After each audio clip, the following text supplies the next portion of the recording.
وہ میں اس دن کے لیے سوری بولنا چاہتی تھی، پتہ نہیں سجل نے کیسا ریئیکٹ کیا ہوگا۔ مجھے معاف کر دے، میں ہرگز ایسا نہیں چاہتی تھی، پر سجل نے مجھے بہت باتیں سنائی کہ میں آپ پر شائلہ جھوٹ بول کر کہتی معصوم بن کر سر جھکا گئی تھی۔ کیا سجل نے کہا ایسا؟ جی۔ آپ پلیز اس سے کچھ مت پوچھنا ورنہ وہ شک کرے گی۔ اوکے۔ وہ بنا کچھ اور کہے وہاں سے جانے کے لیے مڑا۔ آج سجل نے جذب کے ساتھ بہت ہنسی مذاق کیا، بس مجھ سے نہیں بولی، وہ آگ لگاتے بولی۔ یہ سن کر سمیر نے مٹھیاں بھیجی کہ اس نے سختی سے منع کیا تھا جاذب سے بات کرنے سے۔ دور بیٹھا زہیب ان دونوں کو دیکھ رہا تھا۔ وہ جان گیا تھا کہ ضرور کچھ جھوٹ بول رہی ہے۔ وہ سمیر کے چہرے پر غصہ بھی دیکھ چکا تھا۔ سمیر اس کی باتوں کو اگنور کرتے آگے بڑھ گیا۔ وہ سجل سے اس بارے میں پوچھے گا۔ جب وہ سجل کے پاس آیا وہ اٹھ کر چلے گی۔ اس کے جاتے ہی جاذب بھی سمیر کو جلانے کے لیے سجل کے پیچھے گیا۔ سجل کیا ہوا؟ تم پریشان لگ رہی ہو۔ نہیں تو، وہ کرسی پر بیٹھتے بولی۔ لگ رہا ہے نہیں، بس تھکاوٹ ہو گئی ہے، شاید اس لیے وہ گلاس دبو سے لگا گئی۔ سمیر تو جاذب کی سجل پر نظریں برداشت نہیں کر سکتا تھا۔ جا کے اس کے پاس آ کر باتیں کرنا وہ سب خود بار ضبط کے بیٹھا۔ ضبط کیے اٹھا، آج تمہاری مہندی ہے، وہ اسٹیج بھی تمہارے لیے بنایا گیا ہے، تم جہاں گھوم رہے ہو۔ سمیر اس کے پاس آتے ہی کندھے پر ہاتھ رکھ کر سخت لہجے میں لفظوں پر زور دیتے بولا۔ سجل پریشان لگ رہی تھی اس لیے آیا، اس کی پریشانی دیکھنے کے لیے میں ہوں، تم جاؤ۔ وہ جاذب کو سخت رویے سے بولا۔ کیا ہوا؟ منہ کیوں بنا ہوا ہے؟ کچھ نہیں، وہ اگنور کرتے جانے لگے۔ تم سے پوچھ رہا ہوں مجھے اگنور کیوں کر رہی ہو؟ سمیر نے کلائی پر گرفت مضبوط کی۔ میری مرضی، وہ بے روحی سے بولی۔ کرواتا ہوں تمہاری مرضی، یہ بتاؤ ذرا وہ ڈونگی کیوں تمہارے ارد گرد گھوم رہا ہے؟ وہ کڑے تیوروں سے دبے لہجے میں بولا۔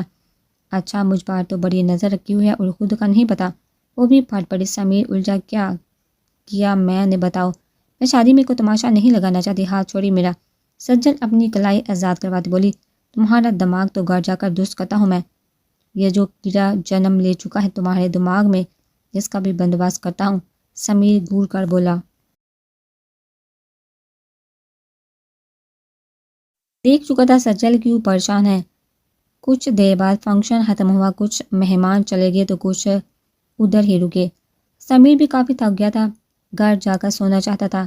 اس نے جاتے ہی فواد صاحب سے اجازت چاہی۔ سجل فٹ سے بول پڑی، میں آج ادھر ہی رہوں گی۔ وہ سمیر کو دیکھا بولی، ہاں بیٹا، میں بھی یہی کہنے والی تھی، سجل کو آج رات ادھر ہی چھوڑ دو، اس کی ماما نے کہا تھا اگر بچی گھر جانا چاہتی ہے تو جانے دے، صبح آ جائے گی۔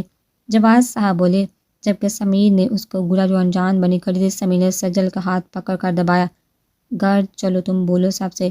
وہ سرگوشی میں بولا، ماما سمیر نے اجازت دے دی ہے ادھر رہنے کی۔ سجل مسکرایا، جبکہ سمیر کی آنکھیں پل میں سرو ہوئی تھی۔ اسے سجل کی یہ حرکت سخت ناگوار گزری تھی، تو دوسری طرف سجل کو اس کا شائلہ سے بات کرنا ناگوار گزرا تھا۔ وہ ابھی اسی کا بدلہ لے رہی تھی، ٹھیک ہے؟ اس نے آنکھوں سے سجل کو وارن کرتے سب سے بولا۔ غصے سے اس کا برا حال ہو رہا تھا۔ میں ایمان کو بلا کر آتی ہوں۔ وہ سمیر کی نظروں سے خوفزدہ ہوتی بہانے سے نکلی۔ اس سے پہلے وہ دروازہ کھولتی کسی نے کمر میں ہاتھ ڈال کر کھینچا اور ساتھ ہی منہ پر ہاتھ رکھ کر اس کی چیخ کو دبایا۔ تم نے اپنی مرضی کی، پر یاد رکھنا اس کا خمیازہ بھگتنا پڑے گا۔ تم اچھی طرح سے جانتی ہو مجھے نیند نہیں آتی، اور یہ جو میں آج رات جاگوں گا اگلے دن ڈبل حساب دینا پڑے گا۔ سمیر کے جنونی انداز میں سرگوشی اس کی جان نکال گئی۔ وہ اس کی پشت کو سینے سے لگائے کھڑا تھا۔ سمیر اس کے بال گردن سے ہٹا کر وہاں اپنے لبوں سے بوسہ دیا۔ جانے سمیر، اتنی منمانی کرو جتنی برداشت کرنے کی طاقت ہو، یقین مانو کل تم مجھ سے پناہ مانگو گی۔ وہ بہکے لہجے میں سنجیدگی سے بولا۔ سمیر پلیز۔ سجل کا سارا بدن خود پر محسوس کرتی منمنائی، اپنا خیال رکھنا اور اسے ڈونگی سے دور رہنا، اسے اپنے ارد گرد بھٹکنے بھی نہ دینا۔ سمیر شاہ ہوا کو بھی اجازت نہیں دیتا تمہیں چھونے کی، یہ میری آخری وارننگ سمجھ لو، نہیں تو اگلے پل وہ آنکھوں سے اندھا اور ٹانگوں سے معذور ہوگا۔ وہ جنونی انداز میں بول کر اس کے لبوں پر جھکا تھا۔ کچھ ہی دیر میں اس کی حالت بگاڑ کر ایک شدت بڑی گستاخی کر کے وہاں سے چلا گیا۔ پیچھے کھڑی وہ اپنی سانس بحال کرتی رہ گئی۔ بکھرے بال، بے ترتیب دوپٹہ، پھیلی لپسٹک اور اس کی سانسوں کا سنگم، کچھ ہی پلوں میں اس نے جنون لٹا کر سجل کو چورمی بنا کر رکھ دیا تھا۔ سجل کو برا تو لگا، پر اس کی بہن کی شادی تھی، ایک دن وہ تو رہ ہی سکتی تھی نا۔ سومی زر کے ساتھ سو گیا تھا اور ایمان سمیر کے ساتھ گھر چلی گئی تھی۔ ساری رات کروٹیں بدلنے پر بھی نیند سمیر کی آنکھوں سے کوسوں دور تھی۔ اسے رہ رہ کر سجل پر توانا تھا جو وہاں رک گئی تھی کہ اسے پتہ نہیں تھا سمیر کو ہر حال میں اپنے سامنے چاہیے ہوتی ہے، اور جب تک اس کا سر سینے پر نہ رکھتا اسے نیند نہیں آتی۔ تو سجل کو جہاں اس کے بغیر آتی تھی، پر وہ ضد کر کے مائکے بیٹھ کر سمیر شاہ کا ہون جلا رہی تھی۔ اس نے بھی سوچ لیا تھا وہ سجل سے ایسا بدلہ لے کر دوبارہ وہاں رہنے کا سوچے گی بھی نہیں۔ وہ اب اس کی بیوی تھی، سمیر پورا حق رکھتا تھا، اور وہ نہیں چاہتا تھا کہ سجل ایک پل کے لیے بھی نظروں سے اوجھل ہو۔ وقت رہتے سمیر کی شدت جنون میں اضافہ ہوتا گیا۔ اب اسے کل کا انتظار تھا جب وہ اپنا سارا غصہ اور جنون اس پر اپنے طریقے سے ظاہر کرے گا۔ وہ کمرے میں آئے تو سامنے ہی وہ گردن تا کمبل اوڑھے سو رہی تھی۔ واؤ مولانی صاحبہ، آرام فرمایا جا رہا ہے، میں وہاں سائیں کے لیے پریشان ہو رہا تھا۔ احمد اس کو دیکھ کر بڑبڑایا۔ وہ سچ میں آج کافی پریشان ہوا تھا۔ اس کا دل اداس تھا، جیسے اس کی مولانی کسی پریشانی میں ہو۔ ایمان بھی تو پریشان تھی، پتہ نہیں کون غنڈا یوں اچانک روپ جاڑ کر چلا گیا۔ میں ایمان نے اپنے لیے گنڈی لفظ سوچا تو کانوں کو ہاتھ لگا اور جرجری لی جس نے معصوم سی لڑکی کو گنڈی کا لقب دیا تھا، تو دوسری طرف احمد تھا جس نے مولانی کا لقب دیا ہوا تھا۔ حسان کے منع کرنے کے باوجود وہ اپنی طبیعت کی پرواہ کیے بغیر رات کے اندھیرے میں چھپا کر پھیلا کر تلے سے کمرے میں آیا تھا، جیسے اس کا کمرہ ہو۔ مولانی اس کی تو کمر ابھی اس کا، وہ اپنے کمرے میں آیا تھا، کسی کی مجال کہ وہ اسے اپنے کمرے میں آنے سے روک سکے۔ یہ سوچ آتے ہی احمد نے سیٹی بجائی اور دب سے صوفے پر گرا اور ایک بازو صوفے کی پشت پر پھیلائی ٹانگ پر ٹانگ رکھ کر سامنے بیڈ پر ایمان کو گڑا تھا۔ کیسی بیوی ہو، شوہر کے آنے کا علم ہی نہیں، اے مولانی اٹھو نا۔ وہ وہیں سے بیٹھ کر ہانکے لگاتا بولا، حجابن اٹھو یار۔ احمد اس کو یوں بدہوش نیند میں دیکھ کر بے چین سا ہو رہا تھا، دل اس کے پاس جانے کو مچل رہا تھا۔ پل میں وہ اٹھا اور اس کے سر پر کھڑا ہوا۔ کالی بلی اٹھو، کیوں میرے جذبات بھڑکانے پہ تلی ہو؟ وہ جو کھلے بالوں میں شفاف دھلے چہرے سے گنی پلکوں کی جالر گرائے سوتے ہوئے ہی احمد کو جادوئی سحر میں جکڑ گئی تھی۔ اس کا ارادہ ایمان سے ساری رات بیٹھ کر باتیں کرنے کا تھا، پر وہ تو اٹھنے کا نام ہی نہیں لے رہی تھی۔ اس سے ہی تمہارا نیند میں ہونا ہی بہتر ہے، احمد سرگوشی میں بولا اور جھکا اس کے ماتھے پر لب رکھے۔ اگر وہ اس کا ساری رات رکنے کا ارادہ جان لیتی تو یقیناً بے ہوش ہو چکی ہوتی۔ احمد کی نظریں اس کی ناک میں گئی جس میں چمکتا لونگ اس کو اپنی طرف کھینچ رہا تھا۔ وہ بے ساتھ جھکا اس کی ناک پر لب رکھ دیے۔ دل اور بے قرار ہوا تو اس کے گلابی پنکھڑیوں جیسے لبوں کو انگلی سے چھوا۔ وہ اتنے احتیاط سے چھو رہا تھا اس کی نیند حرام نہ ہو۔ اس کے چھونے پر ایمان کسمسائی ہو کر بیٹھ بدل اس کی طرف پیٹ کر گئی۔ اس کے نازک کمر پر پڑے بال کچھ تکیے پر بکھرے تھے۔ وہ بکھرے سے لاپرواہ خلیے میں احمد کے جذبات بہکا گئے۔ وہ اس کی چھوڑی ہوئی جگہ پر بیٹھ گیا اور پاؤں جوتے سے آزاد کرتا اس کے ساتھ لیٹ گیا۔ دل کی رفتار تیز پکڑ چکی تھی۔ اس کے ذہن میں مکمل جگڑ گیا تھا کہ اب نکلنا ممکن نہیں تھا۔ وہ خود تو نیند میں پڑی تھی، پر احمد کی حالت بگاڑ گئی۔ احمد نے اس کی کمر میں ہاتھ ڈال کر اپنی طرف کھینچا تھا، وہ اس کے اوپر آ گری۔ اس کا نازک سراپا احمد کو سکون دے رہا تھا۔ اس کا لمس، اس کا یوں سونا احمد کی ساری تھکن دور ہو گئی تھی۔ احمد نے احتیاط سے دونوں ہاتھ اس کی کمر میں ڈال کر مزید قریب کیا اور اس کی گردن میں چہرہ چھپا کر اس کی خوشبو خود میں بسانے لگا۔ کیوں میرے دل میں بسنے لگی ہو؟ تمہیں دیکھے بغیر دل باغی ہونے لگتا ہے، مقدمے لڑنے لگتا ہے تمہارے حق میں۔ اب تو سوال جواب بھی کرنے لگا ہے یار، کیا جادو کر دیا تم نے؟ اس کی گردن سے چہرہ نکال کر ایمان کے بال سنوارتے سرگوشی نما بول رہا تھا۔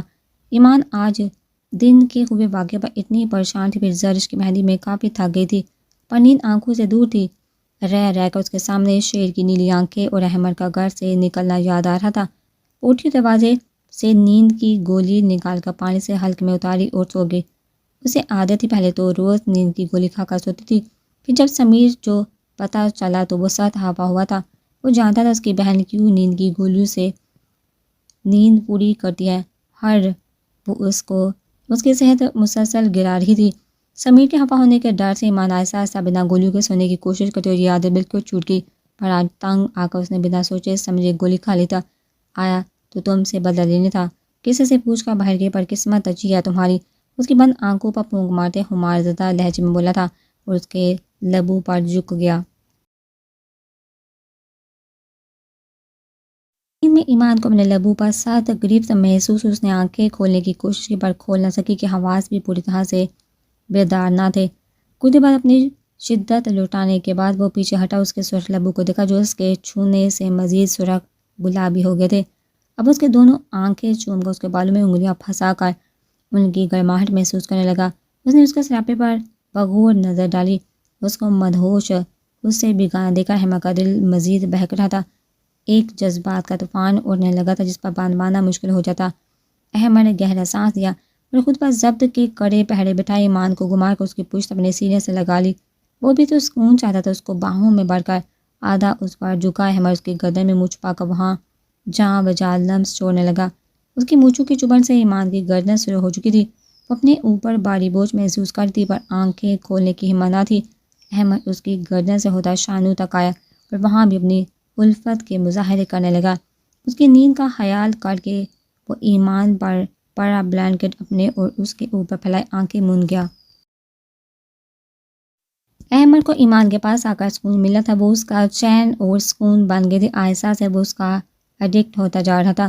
یہ شدت جنون پکڑنے والا تھا، ایک ایسے جذبے کا سمندر، ایک ایسا جنون، ایک ایسی شدت جس کی تپش، جس کے سمندر میں ایمان کو پور مہکانے والا تھا۔ وہ اس کو ساتھ ہی جذبات کے سمندر میں مکمل ڈوبنے والا تھا۔ اس کی شدت اور جنون پل پل بڑھ رہا تھا اور بڑھتا جانا تھا، جس سے وہ معصوم سی جان انجان اس کی باہوں میں پڑی نیند کے مزے لوٹ رہی تھی۔ ماہم صبا بیگم دل کے مقام پر ہاتھ رکھ کر انتہائی تکلیف سے بولی۔ وہ جو حالہ کے پاس بیٹھ کے دوسری طرف سو رہی تھی۔ حالہ کی آواز پر نیند باغ سے اڑی۔ کچھ دنوں سے اس کی حالہ کی طبیعت کافی خراب رہنے لگی تھی، تو وہ اپنے کمرے میں سونے کی بجائے ان کے ساتھ سوتی تھی۔ حالہ کیا ہوا؟ پتہ نہیں ماہم، مجھے بہت درد ہو رہا ہے یہاں۔ اس کو دل والی جگہ پر ہاتھ رکھ کے دیکھ ماہم کی آنکھیں پھیل گئی۔ وہ کیسے نہ سمجھ پاتی کہ ایک بار پہلے اس کی حالہ کو ایسا ہی درد اٹھا تھا۔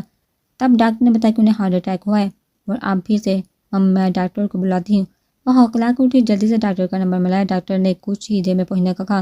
حالت زیادہ درد ہے، بس ابھی ڈاکٹر آ رہا ہے، ہمت رکھیں، آپ ٹھیک ہو جائیں گی، میرا آپ کے سوا ہے ہی کون۔ اس کے سر پر لب رکھ کر بولی حالہ۔ اس کو جواب نہ دیتے دیکھ ماہم نے جھنجھوڑا۔